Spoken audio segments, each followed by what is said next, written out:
Jim Trotter has been doing an outstanding job covering football for a long time. He's an award-winning national columnist for The Athletic. He's a former reporter for NFL Media, and you may know his name because a few months ago he sued the NFL for discriminatory and retaliatory practices. He asked the commissioner in public a couple of different times about the lack of diversity in the league office, in the coaching ranks, in the media, and then his contract wasn't renewed this past March. So, Jim, thank you for joining us, and just take us through where it is you think that this was an active wronging, that you've done a job, I would assume, that for a long time has been something the NFL has thought was favorable, and then all of a sudden they don't renew you, and you don't think that's a coincidence.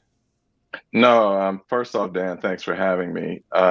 Look, this would be pretty simple if not for one major fact here. In November of 2022, I knew my contract was coming up in March of 23.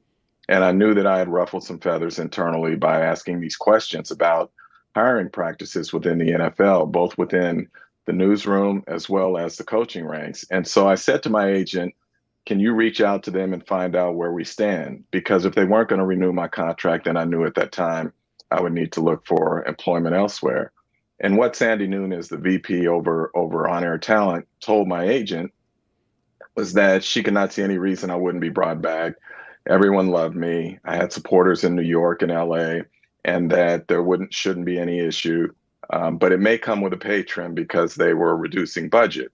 But she could not envision any reason I wouldn't be back. And in fact, asked my agent what were some of the things that I wanted to do next.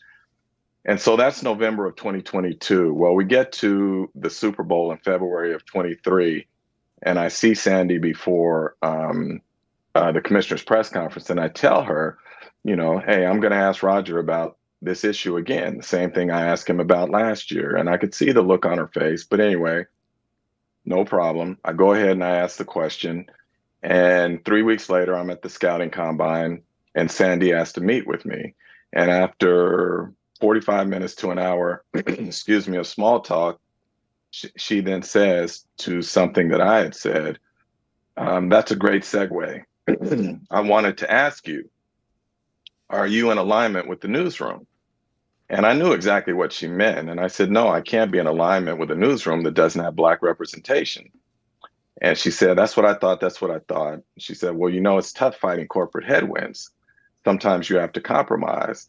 And then I cited 3 examples of areas where I felt I had compromised, and I said to her at that point, but there's one thing I'm not going to compromise, and that's my integrity. And then I said, I want to be clear here. Are you now saying you're not renewing my contract? And she said, I don't know. It's being discussed. 3 weeks later, they called my agent and told my agent they weren't renewing it. So I would ask, what changed between November of 2022, when we were told there was no reason to think my contract would not be renewed, and in fact, it may come with a pay trim because they're reducing budget, and March of 2023. The only thing that transpired between then was me asking the commissioner about the lack of progress as it relates to diverse hiring. And then it was interesting, after that press conference, all of a sudden there were things that went on internally that we'll get into in the lawsuit that reflected a change in culture in terms of how I was being treated and what was going on. I have some of the information from the lawsuit. Terry Pagula, the Bills owner, and Jerry Jones, the Cowboys owner, have denied some of the things that are alleged in the lawsuit. But just take me through. So you asked this question at the press conference of Goodell, and you get what feedback immediately? How do you learn that you have upset people, and how do you go about learning that you are now going to lose your job? You covered some of that, but what happened in the immediate aftermath of you asking the question? What happened next? Nothing, because typically, just like the year before, nobody got back to me when I would ask these questions of the commissioner. And in fact, Dan, the thing that's sort of troubling is that there are outsiders who think that this was all about asking a question of Roger Goodell. In fact, I had been pushing this issue for the last 2 years internally, because I'm a guy who believes in the chain of command, and I don't believe in going over people's heads. So I was addressing this at every level internally before I ever got to the commissioner. And in fact, I'll tell you a story. We are at every summer, the media group gets together in LA in June to talk about where the league is, where the coming season is going, things to focus on, how we are doing as a group, all those sorts of things. And so during that day and a half of meetings, there are breakout sessions. And one of the breakout sessions is with on-air talent. And at this time, it was Mark Quinzel, who was the head of the media group. And so in that meeting, Mark Quinzel says, you can ask me anything you want. It's off the record. I'll answer as honestly as I can, et cetera, et cetera. So I say to him, we can ask anything we want. Yes, you can. I said, okay. I said, Mark, I just saw you up on the stage in the big ballroom talk about the improvements that have been made in terms of diversity, equity, and inclusion. I said, on that stage with you were 3 or 4 white men. I said, there was no one who looked like me. I said, in our newsroom, we don't have one black manager. I said, we don't have one full-time black employee on the news desk. I said, so when you pat yourself on the back and talk about the improvements in diversity, equity, and inclusion, how am I to balance that with what I see? And so he said, well, we do have a full-time black employee on the news desk. And I said, no, we don't. He said, yes, we do. He said, I walk through the newsroom every day. I see these individuals. And I said, Mark, we don't. And at that point, Hans Schroeder, who is an executive from New York who oversees the media group, is seated there and he tries to interject.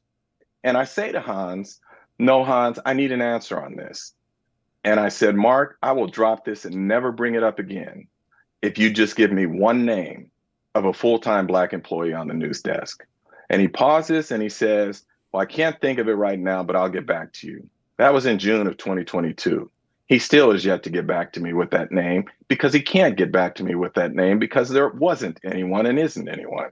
So when I say to you that I've been bringing these things up internally for 2 years and have been unable to get anyone to address this or talk about it, if people think I'm making this up, when we go to trial, it'll all come out. And I'm not going to say something that I can't prove and that I can't document. So from that standpoint, Dan, that's what I mean by this. This was not some fly-by-night thing where I hadn't been pushing this issue. I felt this was an important issue from the standpoint that we as journalists cover a player population in the NFL that is 60 to 70% black. And how can you in a newsroom, which is supposed to be reflective of the community that it covers, say that you are doing that when you have no black managers, no black copy editors, and no full-time black employees on the news desk? I'm sorry, you can't say that and be genuine about it. What do you want? Oh, that's easy. You know, I've had people ask me, what does success look like in this lawsuit? For me, it looks like change, real change, quantifiable change, where in that newsroom, we have black managers, we have black copiers. And I say we, I still say it as if I'm there, I'm no longer there. But where that newsroom has black managers and has black copy editors and full-time black employees on the news desk, so that when decisions are being made about how this player population is covered, that there are people who share the same cultural experiences, the same life experiences, et cetera, who are at the table when those decisions are being made. It's not complicated. And in fact, it's good business if the NFL would actually look at it that way instead of people trying to protect their own territory and putting out this image where the NFL continually says diversity, equity, and inclusion are core principles. And yet I can go to your newsroom and say, nah, that's not true. Or I can go to the league office and say, why is it that of the 11 top executives under Roger Goodell, only 2 are black? That doesn't sound like you're committed to diversity, equity, and inclusion. And lastly, I would say this. If the NFL really believes that, then release your promotion and retention data as it relates to the demographic groups within the NFL. And when you release that, which you have not done to this point, I think we will get a clear picture of just how committed you are to diversity, equity, and inclusion.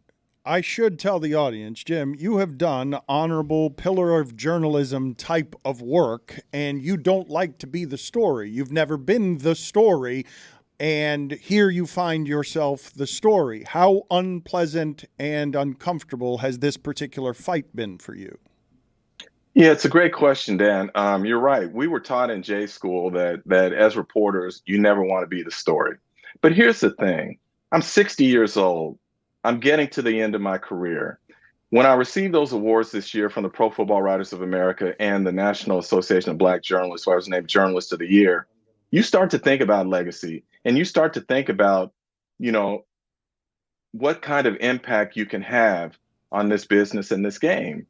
And so for me, I remember coming into this business where there weren't people who looked like me in the sports department. There was only one place prior to me going to Sports Illustrated where there was another Black person in the newsroom.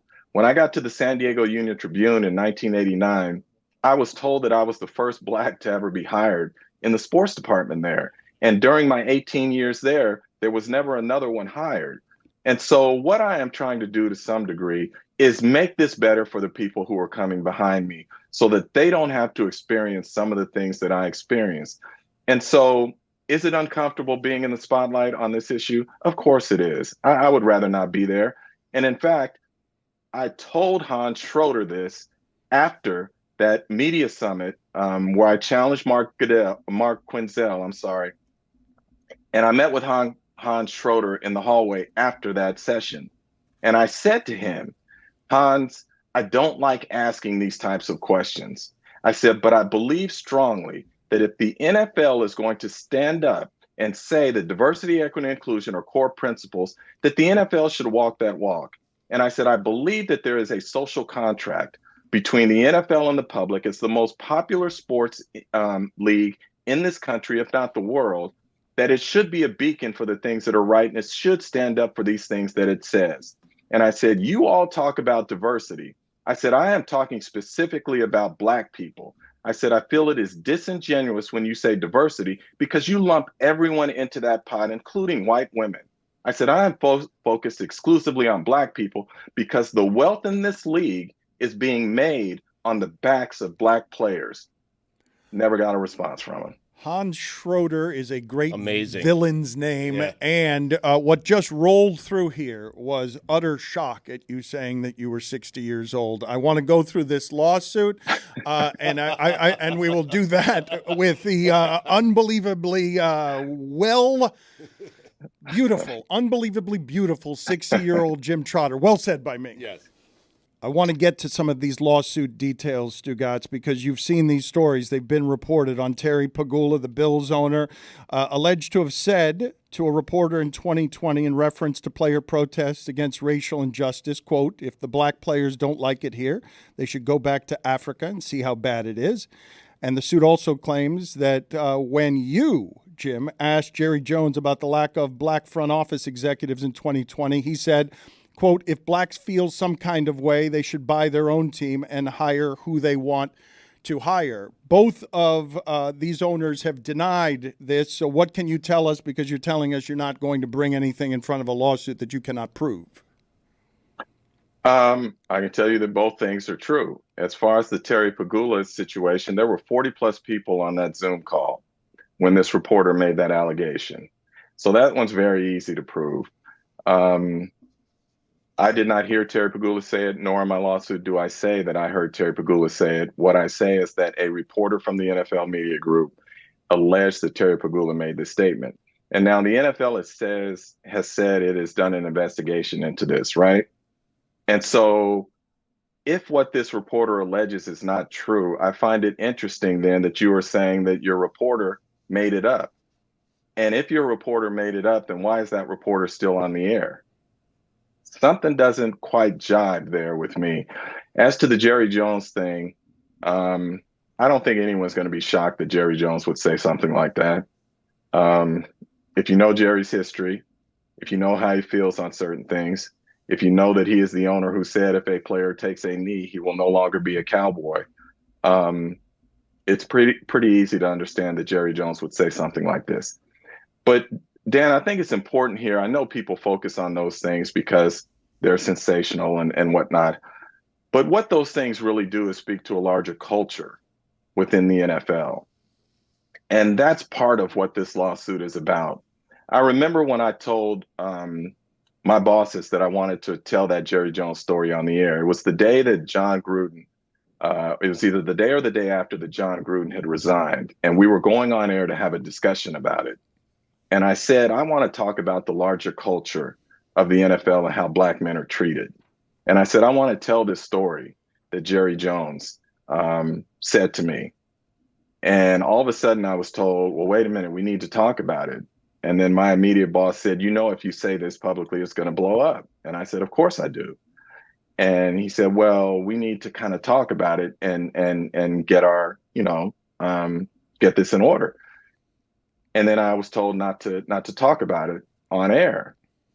And so I was kind of upset about that, but I understood I'm not the person in charge. We all have to answer to someone. I said, but what I am going to do is go on the air and just talk about this culture within the NFL.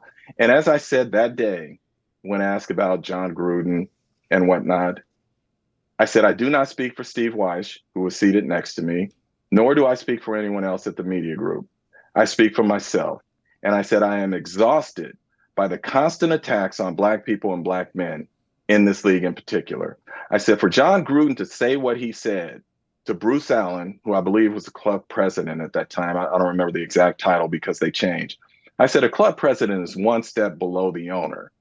And so if John Gruden felt comfortable using that kind of language, referring to a Black man as having Michelin lips, I said, that speaks to a culture within the NFL where this type of language and these types of viewpoints are accepted.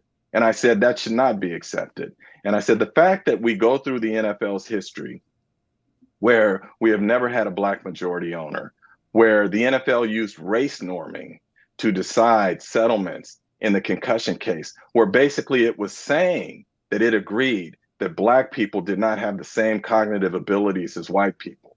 The fact that Blacks aren't being hired as head coaches, the fact that there are not Blacks fairly represented within the league office at the highest levels, the fact that there are no Black managers in our newsroom, no copy editors, no full-time Black news assistants. All of this speaks to a culture within the NFL. And so I'll tell you a personal story about why this is such an issue to me. So in 2018, when I got to the NFL, Steve Weish and I went to the leaders and said, we'd like to start a podcast, and we'd like it to be from the perspective of two Black men covering the NFL. Well, they never said no, but they never said yes. And so it died on a vine. Now, fast forward to the summer of George Floyd, where he's murdered. And all of a sudden, these NFL executives within the media group come back to us and say, hey, remember that podcast? Are you guys still interested in doing it? And so we knew what it was. And initially, I said to Steve, I'm not interested in giving them cover in this way. And we talked about it, and we said, well, we could do a lot of good with this. And so we went ahead and we did it. So we're getting guests that I don't think they ever thought that we could get, right? Go down the list. We can talk, owners are coming on the show, top players, Patrick Mahomes, Larry Fitzgerald, whoever. Steph Curry's coming on the show, Chuck D's coming on the show, Ben Crump's coming on, all these different people, head coaches, all of this. Todd Bowles comes on the week of the Super Bowl when Tampa Bay is playing and whatnot. And so with 6 weeks left in that podcast, they came to us and said, hey, we've got a sponsor who wants to join your show. Are you guys okay with that? And we said, well, first off, who's the sponsor? And they said, well, it's Intuit TurboTax. So we're like, okay. And they said the sponsor would sponsor the show for the final 6 weeks. And I said, look, I don't know a lot about podcasts. Can you tell me what a sponsor pays? And they said, well, this one will pay $250,000 for 6 weeks. And so we got off that call, and Steve Weish, myself, and Thomas Warren, who's our producer, said, we should ask if we could get a bit of that, because we're putting together the show. We're doing everything. We book our own guests. We do our own research. We edit our own show. The only thing the NFL does is take a link that we give them and put it up on a social media site. So we said we should ask if we could get some sort of remuneration from this. So we asked to meet with the head of the person who's over the podcast group, right? We get on that Zoom call, and all of a sudden, there are like 5 or 6 people, none of whom look like us, all of whom are in management, 2 of whom are the top 2 people at the NFL media group. Mind you, we didn't ask to meet with any of these folks. So now we're feeling like, I'm not going to speak for anyone else. I'm going to speak for myself. I'm feeling like we've just been ambushed. And we are told by David Jurenka, who is one of the top managers at the NFL media group, we're not paying you for a podcast. We don't pay for podcasts. It's not happening. Jim, we have 2 minutes left here before we get out. But just to be clear, when you're going to your superiors saying, I want to quote Jerry Jones saying, if blacks feel some kind of way, they should buy their own team and hire who they want to hire, you're talking to white men and seeking their permission to say this, correct? One white man and one man of Pakistani descent. And they are telling you you cannot? Yes. Do not talk about it on the air until we have had a chance to discuss it. All right. So macro, explain this part to me. You care about journalism. I care about journalism. Why should the NFL network care about journalism? Why should they care about you having a journalistic right to tell your story when they've got the conflict of interest of being the corporate brand of the NFL? Why should they respect your journalism in 90 seconds the way that we'd like them to respect your journalism?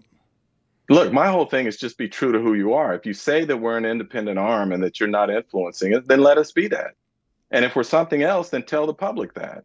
You can't have it both ways. And so what I asked before I took the job is I said, how are we going to cover sensitive topics? And what I was told by Mark Quinzel is, we will always cover the news. And I said, I'm good with that, as long as I know we cover the news. What I didn't understand what he meant was, we will cover the sensitive news if if everyone else knows about it. If no one else knows about it and it's sensitive to the league office or to the owners, then we won't. And that's why you never saw a story about the alleged comments by Terry Pegula. It's why you never saw a story about Jerry Jones. And it's why I was not allowed to report on DeMar Hamlin when I was told that the league was the one that told the teams they should warm up because the game was going to resume. I was told to stand down on that story as well. Jim, thank you for the time and thank you for the fight, sir. I don't know whether you knew you were going to lose your job or whether you expected some of what came with it, but I appreciate the work you're doing, sir. I appreciate you, Dan. Thank you for having me. I have been leaking confidence since the halfway point of that Trotter interview when I stumbled into an exit ramp trying to talk about how shocked I was that that man was 60 years old. And then I just blurted that he was beautiful out of nowhere. You're a beautiful man. I don't know if you can. I don't know if I want to relive that. I'm telling you, I've still got it on me. I've still got it physically on me, and I feel like all of you are looking at me right now, and I'm wearing only the red underwear we've talked about too much on this show. And you still wouldn't feel sexy. No, I would not. Damn shame. It is. I feel bad for him. I do too. What's going on? Can we eat your grief now? Let's examine. What's wrong with you? Let's Just examine. don't cry. Let's examine why it is. Sorry. Are you? Yes. Are you? Because you're not. You're crying a lot. I'm concerned about you. You're man. not. You're making yourself cry. You're not. It's often because of you. You're not. Yeah, but you don't find yourself sexy. I mean, that's sad. When did you last feel sexy? Right. I don't feel sexy. Ever? That is not a thing. That is not. I don't have whatever confidence it is. Some people in the audience must hear what I'm saying here. I do not. I think the rest of you are hiding in your maximum confidence sexiness, as if you guys, like, I can imagine the amount of swagger that Stugotz has wandering around his house in his underwear. I'm sure he feels desirable to all, but that is delusion. That is not sexy. His delusion, I don't believe to be sexy. But let's examine this for a second. I feel like I'm sexy. Did you guys think that the answer to that question would be, yes, I feel sexy all the time? You should see the way that Yes, you're rich. Bingo. I feel rich all the time. That's not a problem. If you could use your money to change one thing about you, what would it be?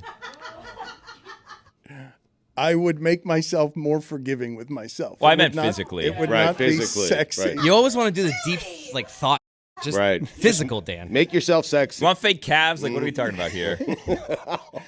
I'd like the ability to dance with confidence because I believe that is something that the sexy have.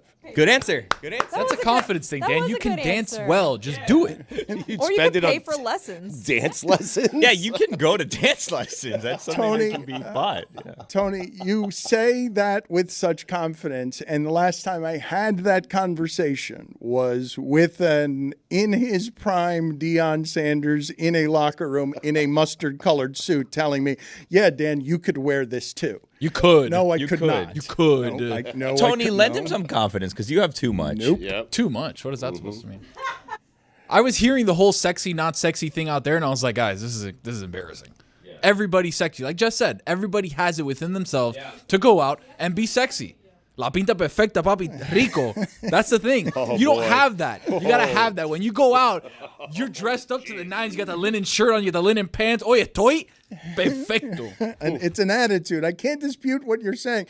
What percentage, let's just, out of curiosity, because I believe that I work in an industry that is very insecure. 69%. What percentage? You get it? No, explain it to me, Stugotz. 69. Yeah, how does that work? Well, you know. No, I Or don't. maybe you don't. No, explain it to me. It's the sex number. The sex number.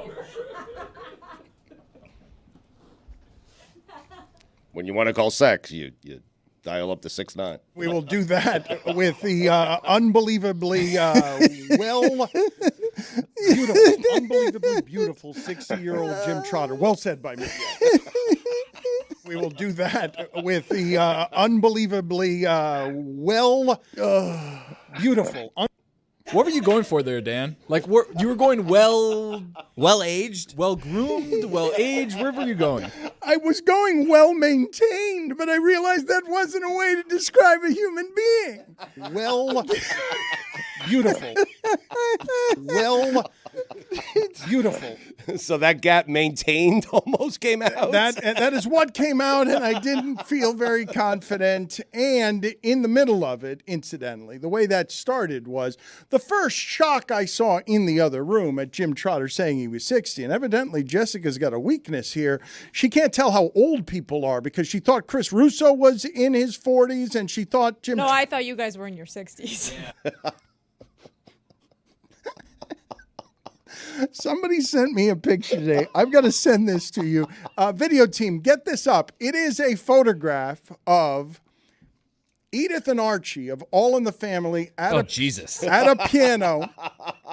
This is good, though. It's worth it. What is this, though? I promise you. They haven't heard of it. No, I promise you that this is good enough. Just find it for me. I was showing Mike during the break. It's from All in the Family, and it's, was at the time in the 70s, the #1 television show in America.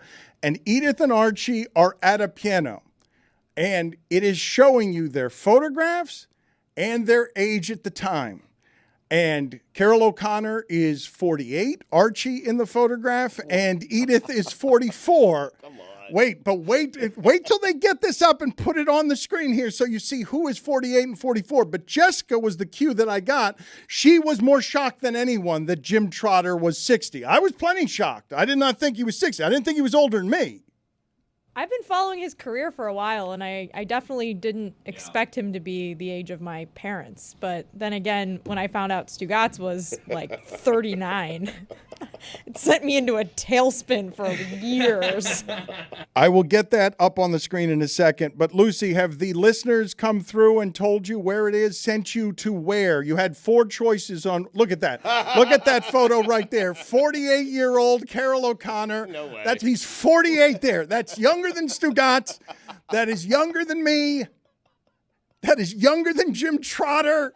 People just age differently now. It's like when you see the pictures of the 30-year-old quarterbacks from the 1950s that look like they're cigarette-smoking 75-year-old men with beards and no hair. Lucy, where is the audience sending you? We're going to Seattle. I'm so excited. So we're going to go to Washington, Utah on Saturday. If anyone sailgates, we're trying to go sailgating, which is, they'll tailgate on the water on a boat. I might have a plug. I might not. So it's nice to have a backup option. So if anybody sailgates, let me know. And then the next day, we're going to try to go to the Seahawks Commanders game. Wow. And then on Monday, I really like grunge music, so I'm going to go see some of the grunge spots. That's not for work. That's just for me to have fun. But I'm really excited for that. And maybe if I have time, I'll go see the Space Needle, too. Wow. And it's Tuesday? over. The Space Needle's overrated. Tuesday, I have to come back. Are you going to go to that gum wall? Put gum on the wall? Oh, heck yeah. So grammable. Am I right? I want to I'll film some of it and put it on social so I can expense everything from that day. Thank you, Stugotz, for teaching me how to do that. I'm really excited. I'm really, really pumped. It'll be fun. Sailgating is just tailgating on a boat. That's all it is, correct? Sounds so fun. Yes. But apparently it's like not a thing you could just like hop on a boat and go do. You have to like know somebody. And I sort of know somebody. Is it like around here where it's like a sandbar? I have no idea. Yeah, I don't know. No, I can think answer that so. for I you. think No. it's like in the bay Yeah. or the harbor, I guess. We'll find out technically. together. Where did you want to go, and how strong was the audience in pushing you toward Washington? Washington, this is the best Washington team I've seen. They seem to be offensively overwhelming. I know. I wonder how many people care about this, but at one time, Stugotz, Tyler Van Dyke was going to head to Alabama, and if he had, Penix was going to be in Miami. Like, that's how that was going to work. Penix is going to be at the Heisman ceremony. That team is offensively exceptional. He loves throwing the ball deep. This is an enormous game. In the history of the program, they haven't had many bigger than this. You're walking into potentially an electric atmosphere and perhaps the most important game of the weekend, given that Washington is still outside the top four, correct? Yes. Washington, Yes. But I think everyone understands that's a good football team, and it's obviously an overwhelming good offensive team. Yeah, it's a really great football team. Washington has looked kind of bad the last few weeks, though. So that was part of the appeal of going to this game. Utah is a tough team, so we could see an upset here. But Washington, their offense is absolutely electric. I've heard amazing things about their stadium. This was my top choice. I think Eugene was my second.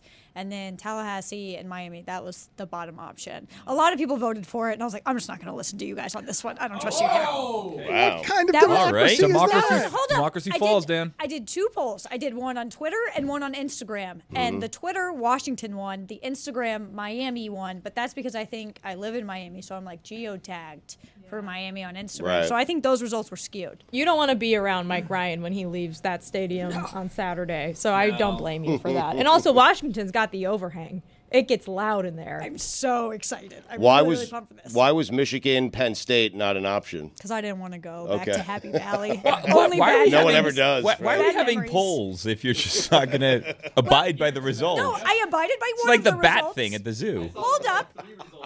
There were 2 polls, and one of them was Washington, Utah. That won the Twitter poll. And Twitter's more college football, like, I think less just general Miami, where I think my Instagram's really Miami. But And so- can The you get Stugotz is total strong on numbers Lucy. and just add up all the numbers? That would have been a really great idea, but we already booked the flight to No, Washington. Twitter just chose the game you wanted to go to. No, I didn't tell Twitter what I was gonna do. I didn't lead anyone. Right. What does TikTok say? Yeah, we should ask TikTok, but I'm happy with the decision. And we get to go to 2 games, double the content, and I get to go see grunge places. Boom. You can be happy with the result, and it can also be the fall of democracy around our There show. were 2 polls. I picked between one of them. November 6th. There were 2 polls. And why were we doing 2 polls on where it is you were to go? And then we asked the audience to get involved, and they did get involved. So here's how this happened. Juju was traveling from Germany on Monday, so it didn't get on the official LeBatard Show poll, which honestly I'm glad. Those Miami fans would have sent me to Tallahassee, and I don't really want to go there. And so then I put one on my Instagram and one on my Twitter. Twitter, I have a larger following, so a larger group of people, and they chose Utah, Washington. You didn't want to go to Tallahassee, but that had a potential to be a drunken, messy, good content circus farm. I think so too, but every college is sort of like that, and I've heard really great things about the Washington tailgate scene. We would get 2 videos out of this. I really want to go sailgating, and I'm very excited. It'll be a much better game. And grunge. And She's grunge. committed to I love content, Nirvana. Dan. She's committed to making so much content. That's all I do. You do a lot of that. It's you keep the social accounts on the weekend are vibrant because you're running around on every field in tears. I think I'll definitely cry at this one. I'll definitely cry at It's this one. super Really? strange, is it not? Is it not unusual that you keep getting so moved by Saturdays that you're sobbing? By Bedlam. I'm sorry for being happy. Sorry for being grateful and enjoying the moment. I cry a lot. It's not that weird. I cry all does the Dan. time. It's awesome. So I feel great.